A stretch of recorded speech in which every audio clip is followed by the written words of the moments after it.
Hey guys, it's Tuesday and I'm going to be doing a Top 10 Tuesday, which was originally started on the Broke and Bookish blog, which I will link down below, and this week's theme is Top 10 favourite reads of 2013 so far. Now these are going to be in no particular order, so let's get started.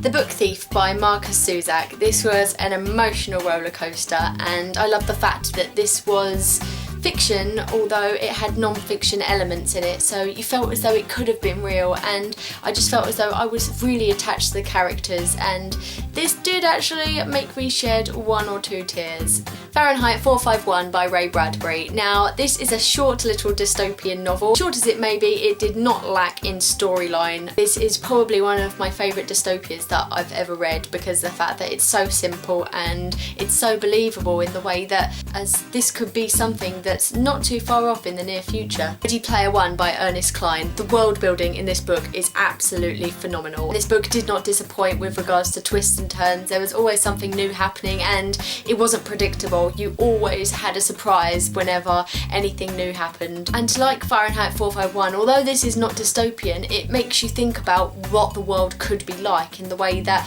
the characters in this book mainly lived in this virtual reality world and they left the real world to actually suffer. So therefore in the real world they were suffering with things like poverty and starvation and global warming, and it's all something that if we carry on the way we're going with our new technology always improving, we're going to end up like this book someday, and I think that's what makes this book really interesting. The Book of Lost Things by John Connolly. This is a really dark anti-fairy tale as such, and I absolutely love it.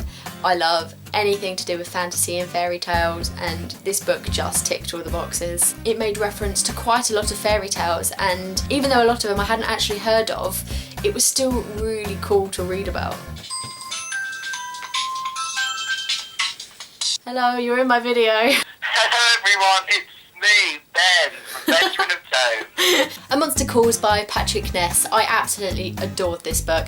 It's a kind of fable slash fairy tale kind of thing in the way that it does have a sort of moral. It's really simple, but the simplicity of the book does not take away from the content of the book, as it is absolutely incredible. It's got so much emotion interwoven into the writing, and I just felt so much for the characters in this. It was just an absolutely incredible read. And I read this in an afternoon, so for me to do that, it must be pretty good. Before I Fall by Lauren Oliver. Now, this wasn't an obvious choice for my favourite books so far because of the fact that I didn't actually give this one a 5-star, but I still think this one impacted me more than a lot of the others and some of the ones that I had given 5 stars to, because it's one of those books that changes you.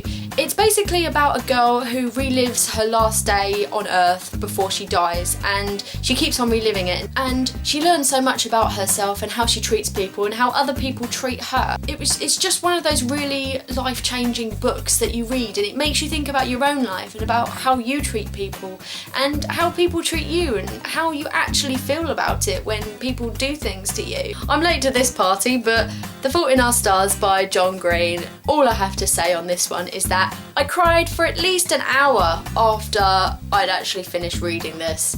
And that's saying something, seeing as I never cry in books. And I know a lot of people thought that I didn't have a little bit of emotion in my body. I cried for an hour, so there you go. It's so full of life-changing quotes that make you think about your life and how you're living it, and it's one of those you only live once novels, and I absolutely love that about this. You Have Me at Hello by Mari McFarlane. Now this is a contemporary novel which has got romance in it. Although it is quite predictable and it's obvious what's actually going to happen, it's actually really enthralling, and you keep on reading through it wondering what's going to happen and wondering if there's going to be any change. And after I'd actually finished this book, I found myself thinking about the characters non-stop. When I was reading my next book, I could not stop thinking about Ben and Rachel in this book, and it was really good. I really enjoyed it. The 100-Year-Old Man Who Climbed Out of the Window and Disappeared by Jonas Jonasson.